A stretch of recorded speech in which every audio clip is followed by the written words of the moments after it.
ప్రతి అక్షరం ప్రజల పక్షం. HR9 న్యూస్ టీవీకి స్వాగతం, సుస్వాగతం. I welcome Honorable Chief Minister, Honorable Ministers, all the senior Special Chief Secretaries, Principal Secretaries, Secretaries, all my colleagues from the Secretariat. Today we meet to celebrate the adoption, the 75th anniversary of the adoption of the Constitution of India by the Constituent Assembly. As you are aware, the Constitution of India came into effect from 26th January 1950, which is celebrated as the Republic Day. The Constitution drafting and adoption by the Constituent Assembly was completed and adopted by the Constituent Assembly on this day, the 26th of November in 1949. The Constituent Assembly was constituted in 1946 and first met on 9th December 1946 with 389 members. After partition, there were 299 members of the Constituent Assembly, of which 229 were elected from the then provincial assemblies, which is the state assemblies, and 70 were nominated by the princely states. Thus, there were 299 members in the Constituent Assembly.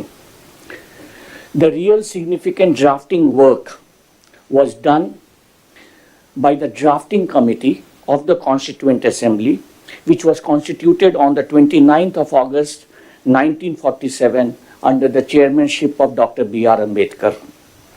And it had 6 other distinguished jurists in its panel.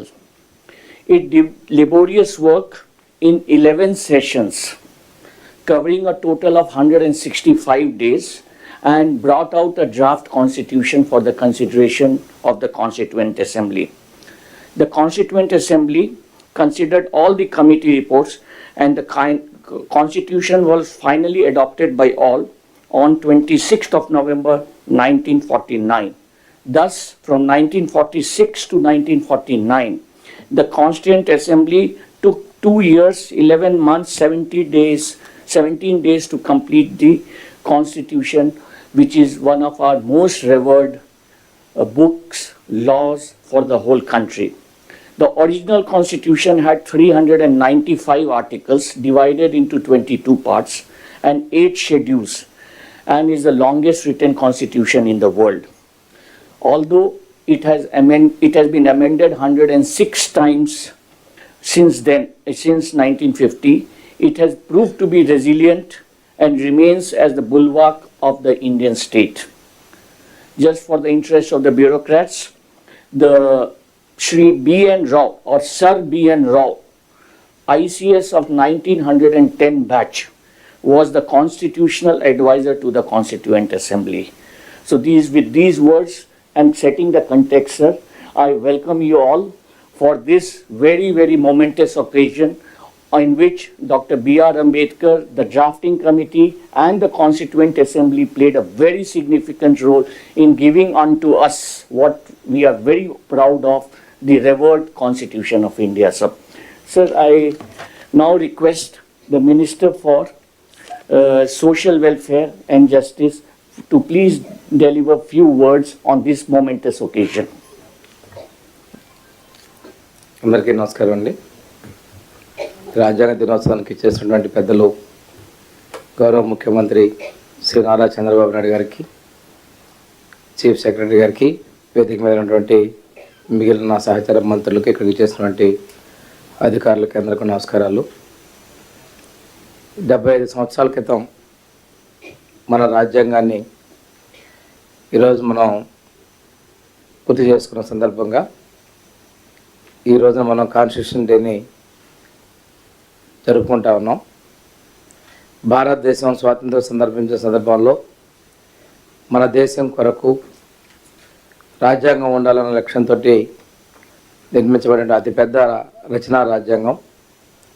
ఈ రాజ్యాంగ రచనా సంఘానికి అధ్యక్షులుగా doctor BR Ambedkar గారు ఉండటం ఆయన యొక్క మేధస్సు, సమాజంలో తను అనుభవించినటువంటి సామాజిక రుగ్మతల పరిష్కారం, ఈ సమాజంలో ఉన్నటువంటి వివిధ రకాలైనటువంటి ప్రాంతీయ తత్వాలు, కుల, మత, వర్గ, భాష ఉన్నటువంటి విభేదాలన్నిటి కూడా ఒక చక్కని పరిష్కారంగా సమగ్రత ఉండే విధంగా ఈ రాజ్యాంగంలో పొందుపరచడం ఒక గొప్ప విశేషంగా భావిస్తున్నాం. ఈ రాజ్యాంగ రచనా సంఘంలో ఉమ్మడి మద్రాసు రాష్ట్రంలోని ఆ రోజు కృష్ణస్వామి అయ్యర్ గారు మన నెల్లూరు ప్రాంత వాసి గారు ఉండటం మన ఆంధ్రప్రదేశ్ రాష్ట్రం యొక్క అదృష్టంగా కూడా మనం భావిస్తూ ఉన్నాం. ఈరోజు మన రాజ్యాంగం 75 సంవత్సరాలు అనేక సవాళ్లను ఎదుర్కొని నిలబడటం అనేది కూడా ఆనాటి రాజ్యాంగ కమిటీ సభ్యులు భవిష్యత్తు దృష్ట్యా నిర్ణయం చేయటం అనేది కూడా జరిగిందనే దానికి చక్కని నిదర్శనం.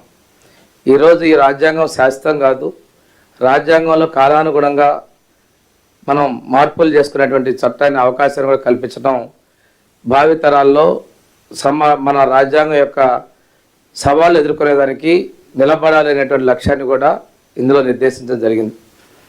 దీనిలో భిన్న మతాలు, భిన్న కులాలు, భిన్న భాషలు ఏది ఏమైనప్పటికీ కూడాను ప్రజాస్వామ్య పద్ధతిలో మనందరం కలిసికట్టుగా ఉంటూ ప్రజాస్వామ్య పద్ధతి ద్వారా ప్రభుత్వాన్ని, పార్లమెంటుకి ఏర్పరచుకునే విధానాన్ని కూడా మనకి రాజ్యాంగం కల్పిస్తూ అన్ని వర్గాల ప్రజలు కూడా చాలా భవిష్యత్తులో కూడా మనం కూడా గమనించినటువంటి సున్నితమైన అంశాలను క్రోడీకరిస్తూ ఈ రచనా రాజ్యాంగాన్ని రూపొందించినందుకు దీనిలో ప్రధాన పాత్రగా డాక్టర్ బిఆర్ అంబేద్కర్ గారి యొక్క కృషిని కూడా మనం కొనియాడుకుంటూ ఈ రాజ్యాంగం భారతదేశంలో ఎటువంటి ఇబ్బందులు, భవిష్యత్తులో వచ్చే సవాళ్ళను కూడా తట్టుకొని నిలబడుతుందని చెప్పేసి నేను భావిస్తూ ఈ సందర్భంగా రాజ్యాంగ రచనా సంఘం అధ్యక్షులైనటువంటి వాళ్ళగా బిఆర్ అంబేద్కర్ గారు కూడా ధన్యవాదాలు, నివాళులు తెలియజేస్తాను. Thank you very much. Thank you, sir. Now I request Minister for Tourism, Shri Durgesh Garu, to render his valuable message. ముఖ్యమంత్రి వర్యులు మాన్యశ్రీ చంద్రబాబు నాయుడు గారికి, చీఫ్ సెక్రటరీ గారికి, అదేవిధంగా పాల్గొన్నటువంటి మంత్రులందరికీ, అదేవిధంగా అధికారులందరికీ కూడా నమస్సుమాన్యాలు తెలియజేస్తూ 1947 ఆగస్టు 15ని మనం స్వాతంత్రాన్ని సముపార్జించుకున్నప్పటికీ కూడా భారతదేశాన్ని సర్వసత్తాక ప్రజాస్వామిక గణతంత్ర రాజ్యంగా ప్రపంచ దేశాల ముందు నిలబెట్టినటువంటి విధానం మాత్రం ఈ రాజ్యాంగాన్ని ఆమోదించినటువంటి దినంగా మనం భావించాలి. ముఖ్యంగా 1949 నవంబర్ 26వ తారీఖున పార్లమెంటు రాజ్యాంగాన్ని ఆమోదించినటువంటి దినంగా మనందరం కూడా భావిస్తున్నటువంటి సందర్భంలో ముఖ్యంగా భారత రాజ్యాంగ రచనకి అధ్యక్షత వహించినటువంటి డాక్టర్ బిఆర్ అంబేద్కర్ మహాశయుని సందర్భంగా ఆయనకి ఘనమైనటువంటి స్మృత్యంజలి ఘటించాల్సినటువంటి అవసరం ఉంది. ఆయన చూపించిన మార్గంలో శ్రేయోరాజ్యం అనేటువంటి మాట మన పీఠికలోనే అది వెల్ఫేర్ స్టేట్ అనేటువంటి మాటతోటి ప్రారంభించారు ఈ రాజ్యాంగాన్ని.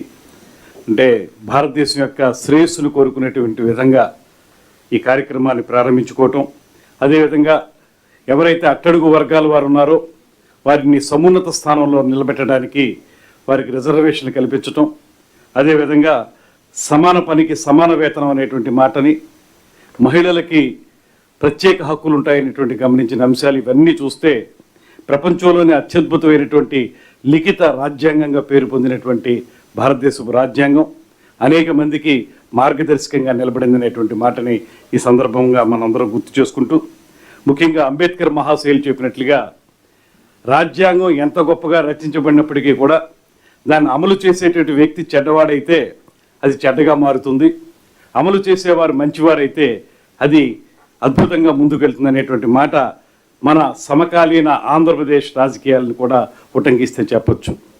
చెడ్డగా మారుతుందనే దానికి గడిచిన 5 సంవత్సరాల పరిపాలనా కాలం ఉంటే అది అమలు చేసే వ్యక్తి మంచివారైతే అది అద్భుతంగా ఉంటుందనే దానికి ముఖ్యమంత్రి చంద్రబాబు నాయుడు గారే నిలువెత్తు ఉదాహరణ అనేటువంటి మాటను కూడా ఈ సందర్భంగా నేను మనవి చేస్తున్నాను. ప్రధానంగా భారత రాజ్యాంగం యొక్క స్ఫూర్తిని మనందరం పొందాల్సినటువంటి అవసరం ఉంది. ముఖ్యంగా రాజకీయాల్లో ఉన్నవారు ఎవరైతే సరైనటువంటి అవకాశాలు లభించక ఇబ్బంది పడుతున్న వారు ఉన్నారో, ఎవరైతే సమున్నత స్థానంలోకి రావలసిన వారు ఉన్నారో వారికి చేయూతనిచ్చి బాసటగా నిలిచి వారిని ముందుకు తీసుకొస్తేనే రాజకీయాల్లో ఉన్నవారికి, రాజ్యాంగాన్ని నమ్మిన వారికి నిజమైనటువంటి విధానంగా ఉంటుందనేటువంటి మాటని మనం చేస్తూ, దాన్ని పరిపూర్ణంగా పోషిస్తున్నటువంటి ముఖ్యమంత్రి గారికి మనందరి తరఫున కూడా మరొకసారి ధన్యవాదాలు తెలియజేస్తూ, ఇన్నాళ్ళ కాలంలో ఈ పరిణామ క్రమంలో 75 సంవత్సరాల సుదీర్ఘ ప్రయాణంలో భారతదేశం యొక్క రాజ్యాంగం అనేక ఇబ్బందులకి లోనైంది. అనేక సార్లు మనం దీన్ని అమెండ్మెంట్స్ చేసుకున్నాం. అయినప్పటికీ కూడా ఎప్పుడూ కూడా ఆ మూలాలు ఏవైతే బెనగల్ నరసింహారావు గారు, సర్ బెనగల్ నరసింహారావు గారు, బిఎన్ రావు గారు వారు చూపించినటువంటి మార్గదర్శకత్వం కానీ, డాక్టర్ బాబాసాహెబ్ అంబేద్కర్ గారు ఇచ్చినటువంటి స్ఫూర్తి కానీ, వీటికి భిన్నంగా ఏనాడు కూడా భారతదేశంలో ఆ మూలాల్ని దాటి మనం వెళ్ళలేదు. అది మన రాజ్యాంగం యొక్క గొప్పదనం అనేటువంటి మాటని మరొకసారి తెలియజేసుకుంటూ, 75 సంవత్సరాల ఈ రాజ్యాంగ ఆమోదం పొందిన రోజుకి మరొకసారి మన అందరం కూడా పునరంకితం కావాలని, తద్వారా శ్రేయోరాజ్యాన్ని ఏర్పరచడానికి కృషి చేయాలనేటువంటి మాటని మనవి చేసుకుంటూ సెలవు తీసుకుంటున్నాను. నమస్కారం. Now I request Honorable Minister for HRD IT, Shri Nara Lokesh Garu. గౌరవ ముఖ్యమంత్రి వర్యులు చంద్రబాబు నాయుడు గారికి, సహచార మంత్రులు, అధికారులందరికీ నా హృదయపూర్వక నమస్కారాలు. 75వ రాజ్యాంగ దినోత్సవ శుభాకాంక్షలు. ఎంతోమంది త్యాగాల ఫలితం స్వాతంత్రం. కానీ ప్రజలకి నిజమైన స్వాతంత్రం వచ్చింది మాత్రం నవంబర్ 26, 1950లో. రాజ్యాంగం అమలైన తర్వాతనే అందరూ సమానం అనే భావన వచ్చింది. మాట్లాడే హక్కు వచ్చింది, ప్రశ్నించే ధైర్యం వచ్చింది. స్వేచ్ఛ, సమానత్వం, సోదర భావం అందరికీ అందించారు. మనతో పాటు అనేక దేశాలకి స్వాతంత్రం వచ్చింది. కానీ ఈరోజు మనం చూస్తే వాళ్ళందరూ ఒక సంక్షోభంలో ఉన్నారు. కానీ భారతదేశమే ఒక సూపర్ పవర్గా ఎదిగింది. దానికి కారణం మన రాజ్యాంగం.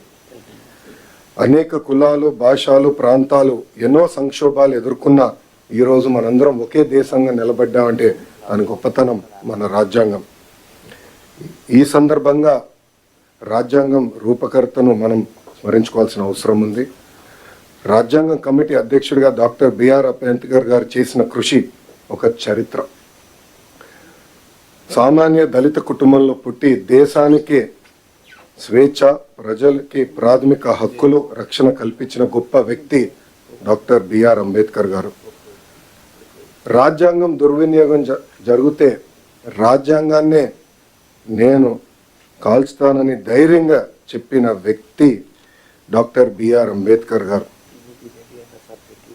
ఇప్పుడే గౌరవ ముఖ్యమంత్రి గారికి నేను చెప్పాను, సార్ ఈ మీటింగ్లో ఐఏఎస్ అధికారులు ఉన్నారు, కానీ ఐపీఎస్ అధికారులు కేవలం హోమ్ సెక్రటరీ గారు తప్ప ఎవరు లేరు ఈ రూమ్లో అని నేను గౌరవ ముఖ్యమంత్రి గారు చెప్పాను. ఇది ఎందుకు చెప్పానంటే గడిచిన 5 సంవత్సరాలు రాజ్యాంగం విలువేంటో తెలుసుకునే మొదటి వ్యక్తిని నేను చదువుకున్నప్పుడు రాజ్యాంగం గురించి మాట్లాడేవాళ్ళం, నేర్చుకున్నాం. కానీ రాజ్యాంగం విలువేంటో నేను ఈ పుస్తకం పట్టుకుని పాదయాత్ర చేస్తాం జరిగింది. నేను ఆ రోజు అధికారులతో మాట్లాడేటప్పుడు కూడా ఎక్కడ మార్కింగ్ చేశానో ఆ మార్కింగ్ కూడా ఇప్పటికీ అట్లనే ఉంది. దీంట్లో మనం చూస్తే right to freedom, article 19, freedom of speech, freedom of expression ఏదైతే రాజ్యాంగం మనకు కల్పించిందో అది నేను పాదయాత్ర ప్రారంభిస్తాం కానివ్వండి, దాని ముందర గౌరవ ముఖ్యమంత్రి గారు ప్రతిపక్ష నేతగా ఉన్నప్పుడు అధికారులు అది సరిగా పాటించలేదు. అందుకే ప్రజలు ప్రజాస్వామ్యంలో తీర్పిచ్చారు. రాజ్యాంగాన్ని కాపాడాల్సిన బాధ్యత అధికారులందరిపైన ఉంది, ప్రజాప్రతినిధులపైన కూడా చాలా చాలా ఉంది. అందుకే సార్ దీంట్లో భాగంగా విద్యాశాఖలో మేము వచ్చే సంవత్సరం నుంచి బాలల భారత రాజ్యాంగం ఇవ్వాలని నిర్ణయం తీసుకుంటాం జరిగింది. దీంట్లో కాన్స్టిట్యూషన్లో ఉన్న అన్ని కాన్సెప్ట్స్ని సింప్లిఫై చేసి ఒక పిక్టోరియల్ ఫార్మాట్లో పిల్లలకి ఏజ్ అప్రోప్రియేట్కి ప్రధానంగా ప్రియాంబల్ అందిస్తూ ఫండమెంటల్ రైట్స్ ఏంటి, డ్యూటీ, స్ట్రక్చర్స్ ఆఫ్ గవర్నెన్స్ ఏంటి అనేది క్లియర్గా అందించాలని నిర్ణయం తీసుకున్నాం సార్. దాంట్లో భాగంగా భారతదేశానికి స్వాతంత్రం వచ్చిన కారకులైన మహాత్మా గాంధీ గారు, అంబేద్కర్ గారు, నెహ్రూ గారి గురించి కూడా దీంట్లో చాలా చెప్పాలని నిర్ణయించుకున్నాం. అంతేకాకుండా సివిక్ అవేర్నెస్ అనేది చాలా చాలా అవసరం. ఒక మాటలో చెప్పాలంటే చదువు పైన బాగా శ్రద్ధ పెడుతున్నాం, మార్కుల మీద పెట్టిన శ్రద్ధ, రెస్పాన్సిబిలిటీ, సివిక్ అవేర్నెస్ మీద మనం పట్టలేకపోతున్నాం. దానివల్ల సమాజం తీవ్రంగా నష్టపోతుందని మేము భావించి principles of justice, equality and fraternity పెట్టాలని మేము నిర్ణయించుకున్నాం. దీంట్లో సింపుల్ స్టోరీస్ రూపంలో పిల్లలకి అర్థే విధంగా చేయాలని నేను నిర్ణయించుకున్నాను. అంతేకాకుండా ఈ పుస్తకంలో ఇంటరాక్టివ్ యాక్టివిటీస్ పెట్టాలని, పజిల్స్, క్విజెస్ ఇవన్నీ పెట్టాలని కూడా నిర్ణయించుకున్నాం. అంతేకాకుండా రోల్ మోడల్స్ మన గాంధీ గారు కానివ్వండి, అంబేద్కర్ గారు కానివ్వండి, నెహ్రూ గారు కానివ్వండి, సర్దార్ పటేల్ గారు కానివ్వండి, మౌలానా ఆజాద్ గారు కానివ్వండి, సర్వేపల్లి రాధాకృష్ణ గారు కానివ్వండి, వాళ్ళ గురించి రోల్ మోడల్ సింపుల్ ప్రొఫైల్స్ కూడా ఏర్పాటు చేయాలని నిర్ణయించుకున్నాం సార్. దాంట్లో భాగంగా ఒక కమిటీ వేయాలని నిర్ణయించుకున్నాం. కాన్స్టిట్యూషనల్ లీగల్ ఎక్స్పర్ట్స్ ఒక పక్కన, ఎడ్యుకేటర్స్ ఇంకో పక్కన, children literature authors, illustrators, visual designers, social scientist, civic educators, policy makers, ప్రజాప్రతినిధులు, చైల్డ్ రైట్ ఆర్గనైజేషన్స్. సో వీళ్ళందరినీ ఒక కమిటీగా తీసుకొచ్చి ఒక కాంపిటీషన్ మార్గంలోనే ఈ బుక్ రూపొందించాలనేది మీ ఆదేశాల మేరకు మేము విద్యాశాఖలో చేస్తాం జరుగుతుంది సార్. ఇది వచ్చే సంవత్సరం నుంచి పిల్లలందరికీ అందించాలని నిర్ణయం తీసుకున్నాం. ఇది స్కూల్ కరికులంలో ఇంటిగ్రేట్ చేస్తూ టీచర్కి అవసరమైన ట్రైనింగ్ కూడా అందించి పెద్ద ఎత్తున వైడ్ డిస్ట్రిబ్యూషన్ కూడా చేద్దామని సార్. పబ్లిక్ లైబ్రరీస్ కూడా పిల్లలకి, పెద్దవాళ్ళు కూడా అందుబాటు తీసుకొచ్చే విధంగా చేస్తామని సభాముఖంగా తెలుపుకుంటూ, ఇక్కడున్న అధికారులందరినీ నేను కోరేది ఒకటే, రాజ్యాంగం అనేది అందరికీ సమానంగా అమలు అవ్వాలి. గత 5 సంవత్సరాలు ప్రజలు చాలా ఇబ్బంది పడ్డారు, నష్టపోయారు. మేమందరం కూడా దాంట్లో భాగస్వామ్యమే. ఈరోజు ఈ రాజ్యాంగాన్ని సమానంగా అందరికి అమలు చేయాలని ఈ సభాముఖంగా అధికారులందరినీ నేను కోరుకుంటూ, ఒక ఆంధ్ర మోడల్ ఆఫ్ ఎడ్యుకేషన్ తీసుకురావాలనేది గౌరవ ముఖ్యమంత్రి గారు ఇప్పటికీ మాకు చెప్తాం జరిగింది. దాంట్లో మేమందరం అహర్నిశలు కష్టపడుతున్న డిపార్ట్మెంట్ కూడా చాలా ఇది సీరియస్గా తీసుకుంటాం జరుగుతుంది. దాంట్లో భాగంగా పిల్లలకి బాల రాజ్యాంగం అనేది అమలు చేయాలని నిర్ణయం తీసుకున్నానని సభాముఖం మీ అందరు తెలుపుకుంటూ, రాజ్యాంగంలో sir we the people of India అంటారు. I truly believe that we must also recognise that we the children of India. ఎందుకంటే పిల్లలే మన భవిష్యత్తు, పిల్లలే మన సంపద. రాబోయే దశాబ్దాలు దేశం అగ్ర దేశంగా ఎదగాలి, నంబర్ 1గా ఎదగాలంటే ఇప్పుడు మన పిల్లలపైన ఆధారపడి ఉంటుంది. దీనికోసం అందరం భాగస్వామ్యం అవ్వాలి. ఈ కార్యక్రమాన్ని జయప్రదం చేయాలని ఈ సభాముఖంగా కోరుకుంటూ మీ అందరి నుంచి సెలవు తీసుకుంటున్నా. అందరికీ నమస్కారం. జై Hind. Now I request the Honorable Chief Minister for his valuable address. Last.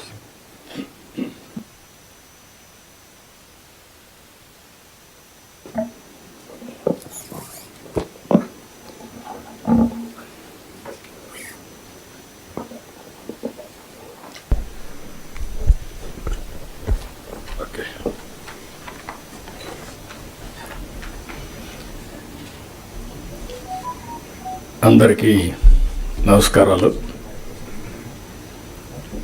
ఈరోజు మనందరం కూడా 75వ భారత రాజ్యాంగ దినోత్సవాన్ని జరుపుకోవడానికి మనం ఇక్కడ సమావేశమయ్యాం. ఇది ఒక పవిత్రమైన రోజు, ఒక విశిష్టమైన రోజు కూడా. అందరికీ రాజ్యాంగ దినోత్సవ శుభాకాంక్షలు. ఇక్కడ మన రాష్ట్రంలో ఉండేవాళ్ళే కాకుండా ప్రపంచం మొత్తం ఎవరైతే భారతీయులు ఉన్నారో వారందరికీ కూడా శుభాకాంక్షలు. ప్రపంచంలోని అతిపెద్ద రాజ్యాంగాన్ని, అతిపెద్ద ప్రజాస్వామ్య దేశానికి పరిరక్షణ కలిగించిన రోజు. మన రాజ్యాంగాన్ని రాజ్యాంగ పరిషత్ ఆమోదించిన రోజు కూడా ఇప్పుడే చాలామంది మాట్లాడారు. భారత రాజ్యాంగ నిర్మాత డాక్టర్ బిఆర్ అంబేద్కర్ సారథ్యంలో 2 సంవత్సరాల 11 నెలల 18 రోజుల పాటు సుదీర్ఘంగా ఆలోచించి రాసినటువంటి రాజ్యాంగం. అది కూడా ప్రపంచంలోనే ఒక లిఖిత రాజ్యాంగంగా ఈరోజు మనం చూస్తే ఇది అమలు చేసి 75 సంవత్సరాలైనా ఎన్నో సవాళ్ళు వచ్చినా ఆ సవాళ్ళన్నీ అధిగమించి దేశ భవిష్యత్తుని అదే మాదిరిగా భారతదేశ సమైక్యతను కాపాడుకుంటూ ముందుకు పోగలిగాం. డాక్టర్ అంబేద్కర్ 125వ జయంతి సందర్భంగా 2015 నుంచి రాజ్యాంగాన్ని భారత రాజ్యాంగ దినోత్సవంగా జరుపుకుంటూ ముందుకు పోవాలని గవర్నమెంట్ ఆఫ్ ఇండియా నిర్ణయించడం. మనం రాజ్యాంగాన్ని సమర్పించిన రోజు ఈ రోజైనా మనం అందరం కూడా జనవరి 26 నుంచి మన రాజ్యాంగాన్ని పరిరక్షించుకున్న దినోత్సవంగా మనం ముందుకు పోతూ వచ్చాం. అయితే ఈరోజు మనం దీన్ని ఒక 2 అకేషన్లో గుర్తు చేసుకుంటున్నాం. స్వాతంత్ర దినోత్సవం జరుపుకుంటున్నాం. మొన్నటి వరకు జనవరి 26 రిపబ్లిక్ డే మాత్రం జరుపుకున్నాం. ఎన్డీఏ గవర్నమెంట్ వచ్చిన తర్వాత రాజ్యాంగాన్ని ఆమోదించిన రోజు కూడా మనం జరుపుకోవాలని నిర్ణయించడం అనేది చాలా ముఖ్యం. రాజ్యాంగాన్ని ఇప్పుడు మనం అందరం కూడా మన మైండ్ని కంట్రోల్ చేయాలన్నా, కండిషన్ చేయాలన్నా ఏ రిలీజన్ సంబంధించి ఆ రిలీజన్ రిమైండర్ కింద చేసుకుంటూ వస్తున్నాం. హిందువులు చూస్తే దేవాలయాలు పోతారు, భగవద్గీతను ప్రాక్టీస్ చేస్తారు. క్రిస్టియన్స్ని చూస్తే చర్చిలకు పోతారు, అక్కడి నుంచి ఏదైతే బైబిల్ ఉందో బైబిల్ని చేస్తారు. ముస్లిమ్స్ని చూస్తే ఎక్కడ మసీదుకి వెళ్ళి ప్రతి వారం కూడా మసీదుకి వెళ్ళి అదే సమయంలో ఖురాన్ని ప్రాక్టీస్ చేస్తూ ఉంటారు. అలాంటిదాన్ని మనం కూడా ఆలోచించాల్సింది. భారత రాజ్యాంగం అన్ని మతాలకు, అన్ని ప్రాంతాలకు, అందరికి కూడా ఒక పవిత్రమైన గ్రంథం ఇది. ఆ స్ఫూర్తిని కూడా ఒకసారి గుర్తు చేసుకోవాల్సిన అవసరం ఉంది. ఆ రోజు బ్రిటిష్ పాలకులు వచ్చినప్పుడు భారతదేశంలో వ్యాపారం కోసం వచ్చి అక్కడి నుంచి దేశాన్ని మొత్తం హస్తగతం చేసుకుంటూ పరిపాలన వాళ్ళు సాగించారు. మనమందరం కూడా ఒక వినూత్నమైన భావంతో ఎప్పటికప్పుడు ఆలోచించడం కూడా మానేసాం. ఆ క్రమంలో మనం చూస్తే ఎన్నో అవమానాలు, మరెన్నో అరాచకాలు.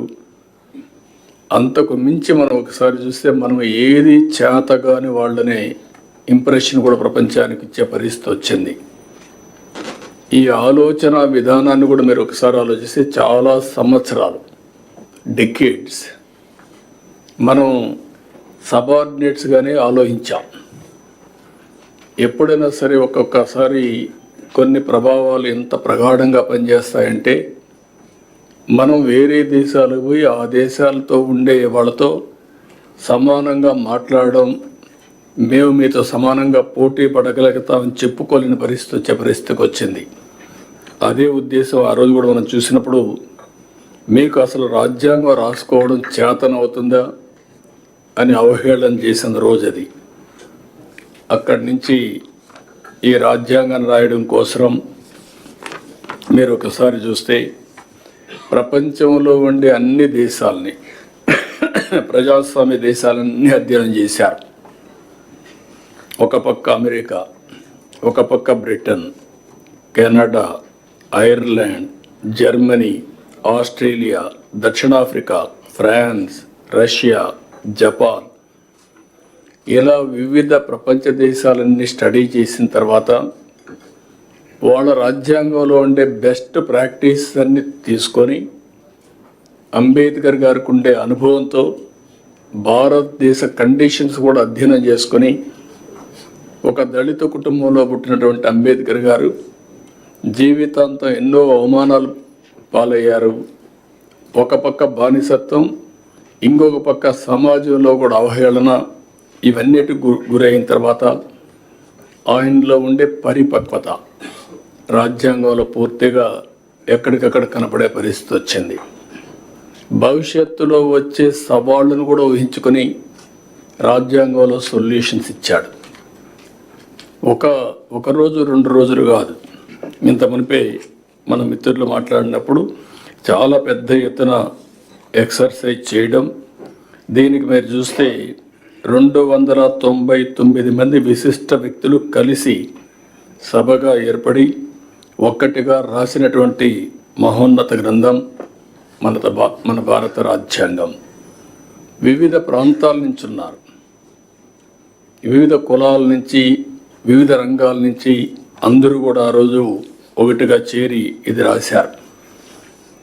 మన రాష్ట్రానికి వస్తే మనం గర్వించదగ్గ విషయాలు, జాతీయ జెండా రూపొందించిన తెలుగువారంతా గర్వించేలా వెంగళ వెంకయ్య గారు దానికి రూపకల్పన చేశారు. అదే మరిగా చాలామంది ప్రధాన పాత్ర కూడా పోషించారు. టంగుటూరి ప్రకాశం, నీలం సంజీవరెడ్డి, పట్టాభి సీతారామయ్య, దుర్గాబాయి దేశ్ముఖ్, వెంకట్రావు, కల్లూరు సుబ్బారావు, మోటూరు సత్యనారాయణ, ఎన్జి రంగా, సికే కేశవరావు, ఎం తిరుమలరావు, బొబ్బిరి రాజా రామకృష్ణరంగారావు, ఈ విధంగా ఒక 11 మంది ఆంధ్రప్రదేశ్ నుంచి కూడా రాజ్యాంగ సభలో సభ్యులుగా ఉండడం, ఈ రాజ్యాంగాన్ని రాసేదానికి దోహదం చేసే పరిస్థితికి వచ్చారు. అందుకే ఒక పక్క రాజ్యాంగానికి అధ్యక్షత వహించినటువంటి అంబేద్కర్తో పాటు దేశంలో ఉండే అందరిని ఒకసారి ఆలోచించుకున్నప్పుడు ఆంధ్రప్రదేశ్ ఈ గడ్డ మీద పుట్టిన వారిని కూడా మనం ఒకసారి తలుచుకొని నివాళులర్పించాల్సిన అవసరం ఉంది. ఈ సందర్భంగా ఇప్పుడే మన రాజ్యాంగం మీద కూడా ప్రమాణం చేస్తున్నాం. అందులో కంటెంట్ కూడా మనం చూస్తున్నాం.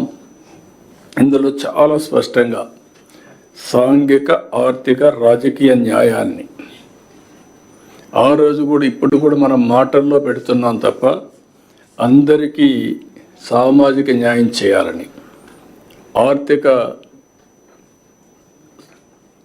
ఏ విధంగా ఆర్థికంగా ముందుకు తీసుకురావాలని, రాజకీయ ప్రాధాన్యత, సమతుల్యం పాటించాలి, అందరికీ న్యాయం జరగాలని చెప్పి చాలా స్పష్టంగా ఉంది.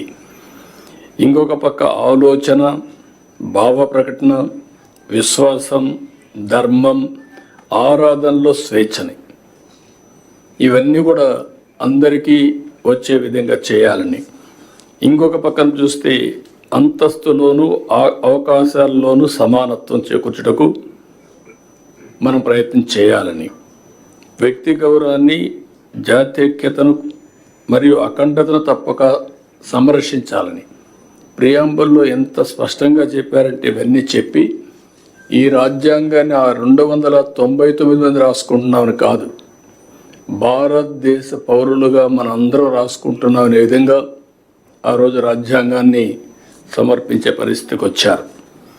అందుకే అంబేద్కర్ గారు ఎన్నోసార్లు ఆ రోజు రాశాడు ఓపెన్గా కూడా, ఎంత మంచి రాజ్యాంగం ఉన్నా దాన్ని అమలు చేస్తున్న వారు మంచి కాకపోతే అది చెడుగా మారుతుంది. అలాగే ఎంత చెడు రాజ్యాంగం ఉన్నా దాన్ని అమలు చేస్తున్న వారు మంచివారు కాకపోతే అది మంచివారైతే అది మంచిగా మారుతుంది అని అంబేద్కర్ ఆ రోజు చెప్పాడంటే వ్యక్తులను బట్టి రాజ్యాంగం. ఇప్పుడు మనం అందరం ఇక్కడ ఉన్నాం, ఆ రాజ్యాంగ ఫలితమే మనం ఇక్కడికి వచ్చాం. మీరు ఐఏఎస్ కావచ్చు, కొంతమంది రిజర్వేషన్లో కావచ్చు, మేము రాజ్యాంగంలో పొందుపరిచినటువంటి ఓటు హక్కు ద్వారా ఇక్కడికి వచ్చాం. వచ్చిన తర్వాత రాజ్యాంగాన్ని ఓసారి నెమరు వేసుకోవడం కూడా మర్చిపోతున్నాం.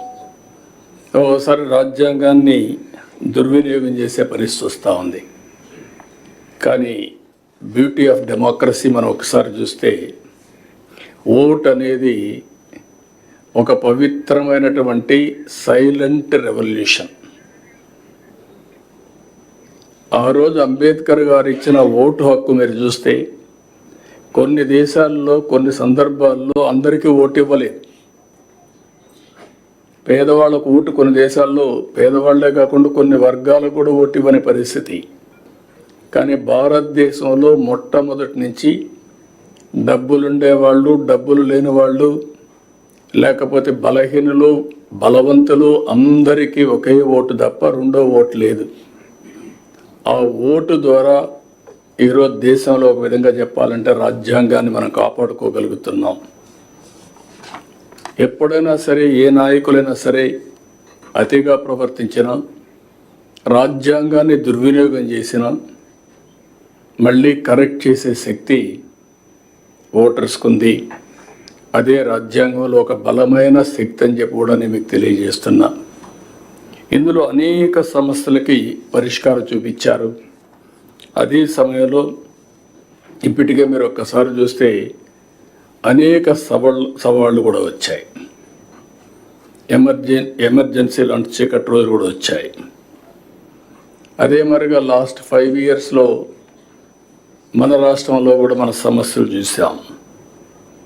నేను ఎప్పుడు 45 ఏళ్ళుగా రాజకీయాల్లో ఉన్నా, అవినీతిని చూసా, అసమర్థను చూసా, ప్రోగ్రెసివ్ పాలిటిక్స్ చూసా. అదే మరి కొంతమంది ట్రెడిషనల్ పాలిటిక్స్ చేస్తూ వచ్చారు. కానీ ఇలాంటి రాజ్యాంగాన్ని తమ చేతుల్లోకి తీసుకొని ఏ విధంగా ప్రాథమిక హక్కులను కూడా పూర్తిగా కాలు రాశారో మనం చూసాం. అంటే ఒక్కోసారి రాజ్యాంగంలో కూడా కొన్ని కాస్ట్లీ మిస్టేక్స్ జరుగుతూ ఉంటాయి. మామూలు మిస్టేక్స్ కాదు. కానీ ఆ సఫరింగ్ కూడా కొన్ని తరాలు, కొన్ని డికేట్స్ సఫర్ అయ్యే పరిస్థితి వస్తుంది. అయితే అల్టిమేట్గా ఎవరైనా సరే రాజ్యాంగాన్ని అతిక్రమించిన, రాజ్యాంగ స్ఫూర్తికి వ్యతిరేకంగా పనిచేసిన, నేను 2 వర్డ్స్ వాడుతున్నా. ఒక అవినీతి చేయడం మన బాధ్యతను మనం ఉల్లంఘించినట్టు అవుతుంది. అధికార దుర్వినియోగం చేయడం కూడా రాజ్యాంగ ఉల్లంఘనే. రాజ్యాంగం ఒక పవిత్రమైన ఆశయంతో మనకు ఒక బాధ్యత ఇస్తే, సమాజంలో ఒక గౌరవాన్ని, గుర్తింపునిస్తే, ఆ గుర్తింపుని ప్రజల కోసం మనం ఉపయోగించాలి తప్ప మన స్వార్థం కోసమో మన ఎగోతోనో మనం చేస్తే అది కూడా తీవ్రమైన నష్టాలు జరుగుతుంది. అందుకని ఇంకొక పక్కన మీరు చూస్తే రాజ్యాంగంలో చాలా స్పష్టంగా సాంఘిక, ఆర్థిక, రాజకీయ అసమానతలు కానీ సమానత్వం కానీ 70 సంవత్సరాలు అయింది.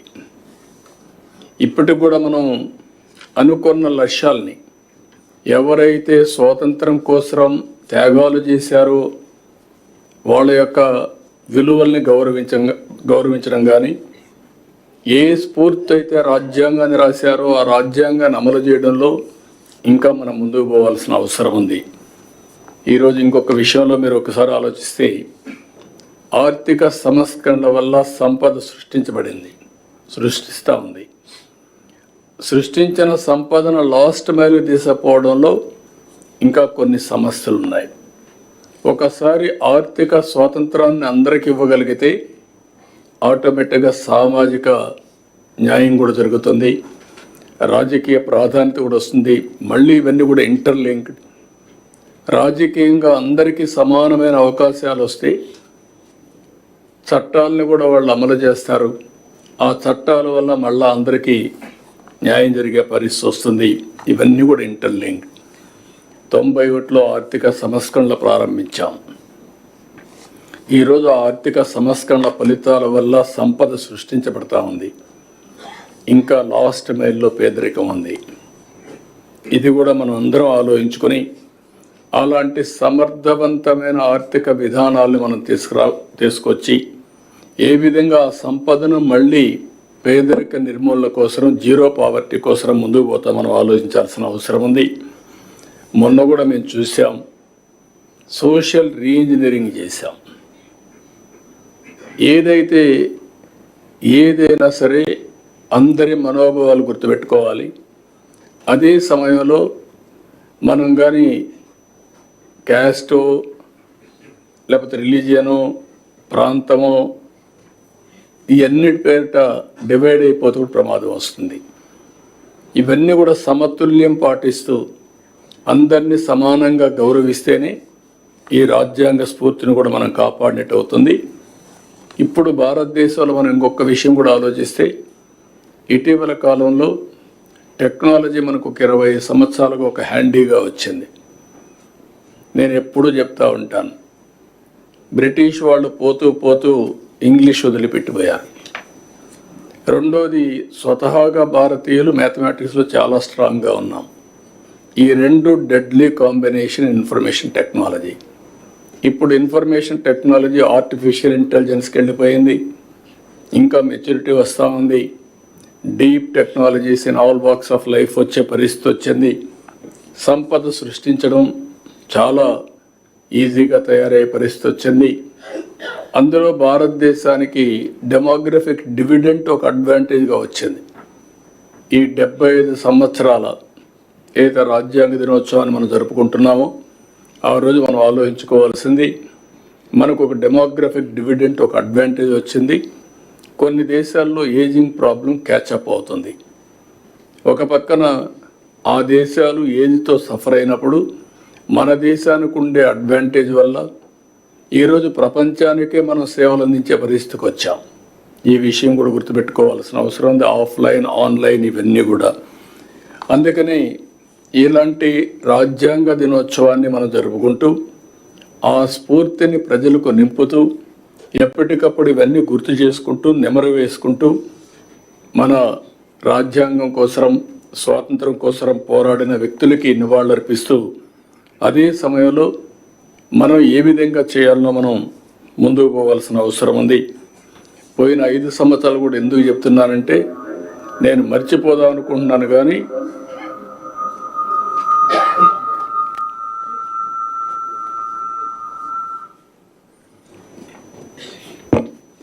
కానీ అందరికీ గుర్తుండాల్సిన అవసరం ఉంది.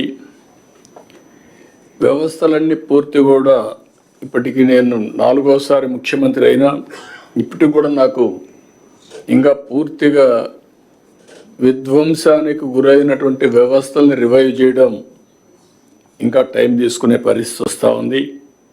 ఇంకొక పక్క ప్రజల హక్కుగా తెలుసుకునే ప్రభుత్వ నిర్ణయాలను కూడా రహస్యంగా దాచిపెట్టడం, జీవోలు ప్రజల కోసం ఆన్లైన్లో పెట్టే విధానానికి మంగళం పలకడం, అవన్నీ కూడా ఈరోజు మళ్ళీ ఆన్లైన్లో పెట్టే పరిస్థితికి వచ్చాం. ఇంకొక పక్కన 5 సంవత్సరాల జీవోలు కాకుండా ఇప్పుడు ఇచ్చే జీవోలన్నీ కూడా ఆన్లైన్లో పెట్టి ఒక పారదర్శకతకి పెద్దపీట వేసే విధంగా ముందుకు పోతున్నాం. ఇంకొక పక్కన నేను చాలాసార్లు 45 సంవత్సరాలుగా చూశాను, ఏ వ్యక్తి కూడా ప్రజాస్వామ్యాన్ని గౌరవించకుండా ప్రజాస్వామ్య విలువల్ని హరించే విధంగా పనిచేస్తే ఎక్కువ సమయం లేకుంటే ఎక్కువ కాలం అని కూడా సాధించలేరు. అవి నేను చూశాను. అదే సమయంలో ప్రజల్ని హింసించే శక్తులను కానీ వ్యక్తులను కానీ మనం ఉదాసీనతగా ముందుకు పోయినా దానివల్ల కూడా సమాజానికి చెడు జరుగుతుంది. ఇవన్నీ బ్యాలెన్స్ చేయాల్సిన అవసరం ఉంది. ఒకటే నేను మేమందరూ కూడా విజ్ఞప్తి చేస్తున్నా, ప్రజలందరికీ విజ్ఞప్తి చేస్తున్నా, ప్రజాస్వామ్యాన్ని విశ్వసిద్దాం, రాజ్యాంగాన్ని గౌరవిద్దాం, పూజిద్దాం. ఏ విధైతే ఎవ్వరు కూడా అహంకారంగా మనము లేకుండా అంబేద్కర్ గారు ఆ రోజు ఏదైతే చెప్పారో అలాంటి స్ఫూర్తిని గుర్తుపెట్టుకొని ముందుకు పోవాల్సిన అవసరం ఉంది. అదే సమయంలో ఈరోజు ఏదైతే రాజ్యాంగంలో మనకి ఇచ్చినటువంటి హక్కుల్ని ఎక్కడికక్కడ మరొక్కసారి ప్రతి ఒక్కరు కూడా నెమరు వేసుకోవడమే కాకుండా మీకు తెలిసినంత వరకు దీన్ని పాటిస్తూ 10 మందిని పాటించే విధంగా చైతన్యవంతులు చేయడం కూడా చాలా అవసరం. ఒక్కోసారి తెలుసో తెలియకుండా బాధ్యత కూడా మిస్ అవుతూ ఉంటాం. కానీ రిమైండర్ అనేది కూడా, అందుకనే మీరు చూస్తే నేను రిలీజియన్ కూడా ఎందుకు తీసుకొచ్చానంటే, రిలీజియన్ అనేది ఒక నమ్మకం, రాజ్యాంగం అనేది యథార్థం. రాజ్యాంగంలో చేసే పనులు హక్కు వస్తుంది. నమ్మకంతో నేను హిందూయిజం ఆచరిస్తాను, ఆ వారసత్వాన్ని గౌరవిస్తాను, లెగసీ పాటిస్తాను, ఆ లెగసీ కింది వాళ్ళకు కూడా అందజేస్తాం.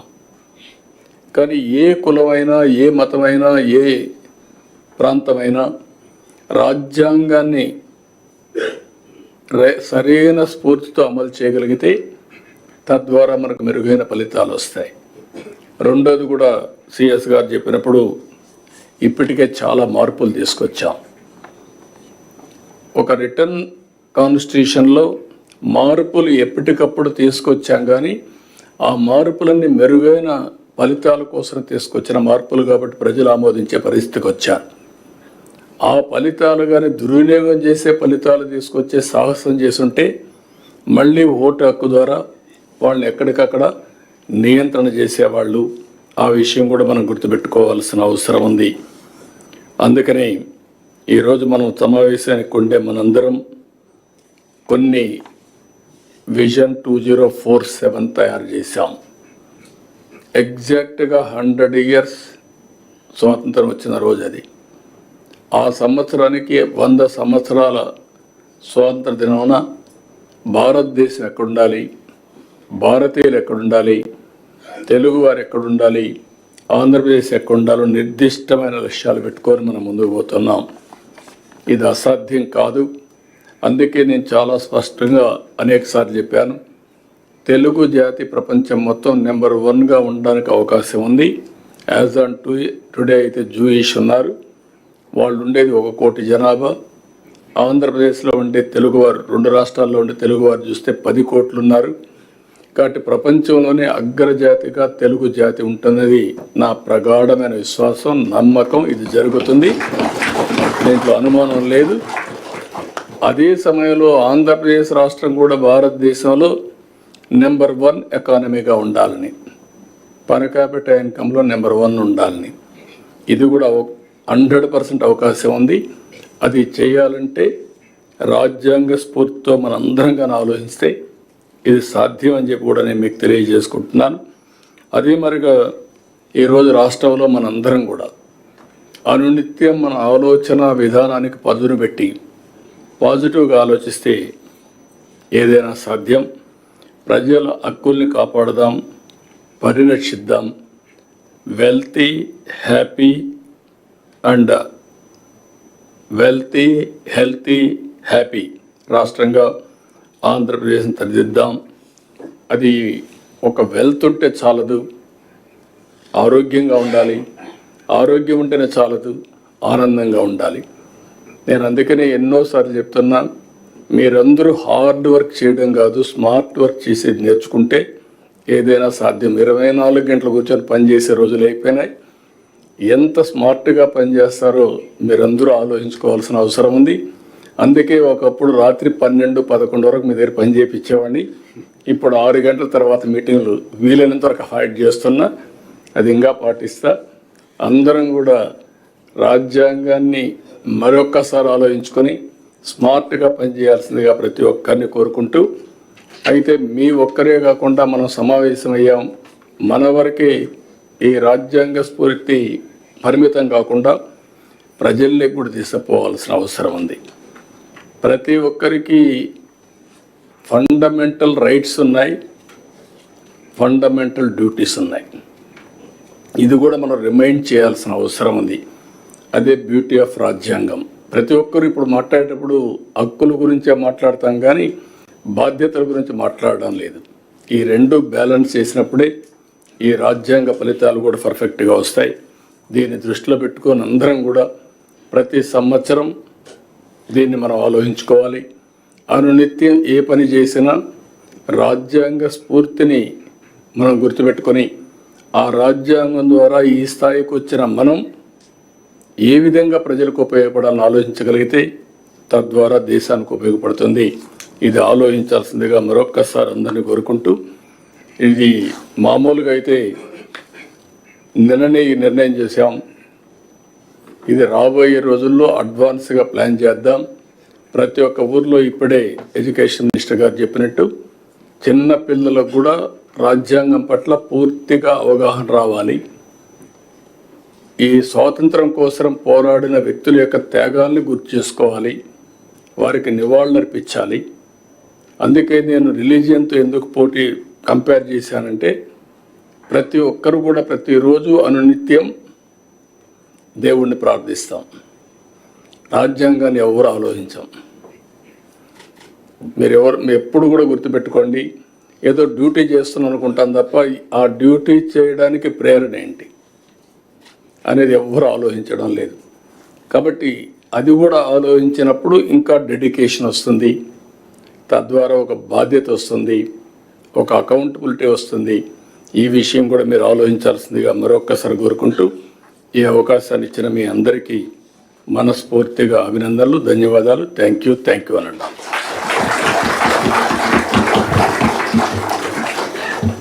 Now we will have the reading of the preamble of the Constitution. I request all of you to stand up, and I request Honorable Chief Minister to please lead the reading of the preamble.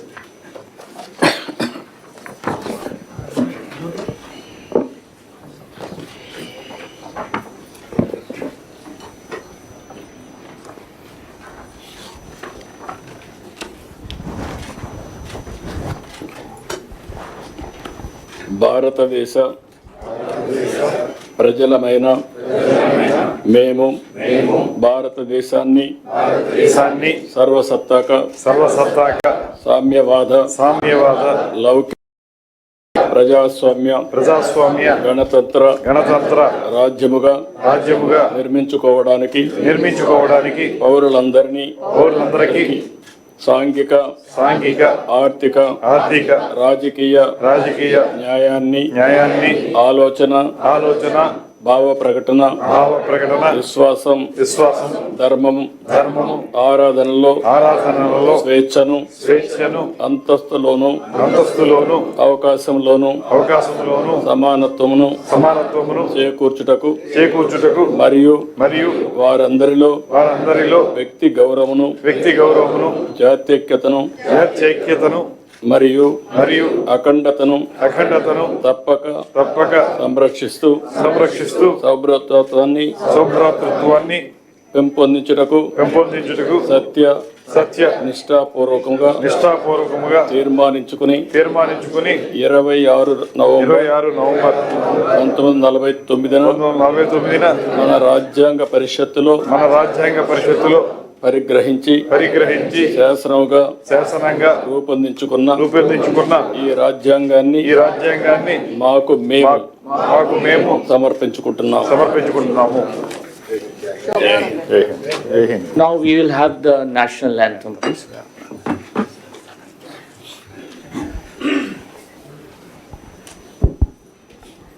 जनगण मन अधिनायक जय हे भारत भाग्य विधाता पंजाब सिंधु गुजरात मराठा द्राविड उत्कल वंगा विंध्य हिमाचल यमुना गंगा उच्छल दलसितरंगा तव शुभ नामे गाहे तव शुभ आशीष मागे गाहे तव जय गाथा जनगण मंगलदायक जय हे भारत भाग्य विधाता जय हे जय हे जय हे जय जय जय जय हे जय हिंद।